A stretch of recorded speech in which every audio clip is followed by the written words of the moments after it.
السلام عليكم. لا تنسوا الإعجاب بالفيديو والاشتراك في القناة تشجيعا لنا لنستمر بنشر المزيد إن شاء الله.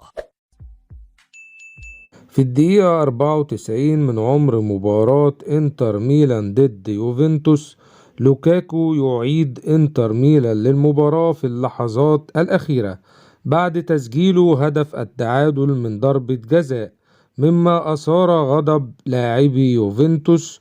وعقب الهدف احتفل لوكاكو بوضع أصبعه على فمه وهو ينظر لجماهير يوفنتوس، ما تسبب في غضب لاعبي الفريق وأدى إلى حدوث مشاجرة بينهم. وأظهر حكم المباراة البطاقة الصفراء الثانية والحمراء في وجه لوكاكو بعدها مباشرة، وسيغيب المهاجم البلجيكي عن مباراة الإياب.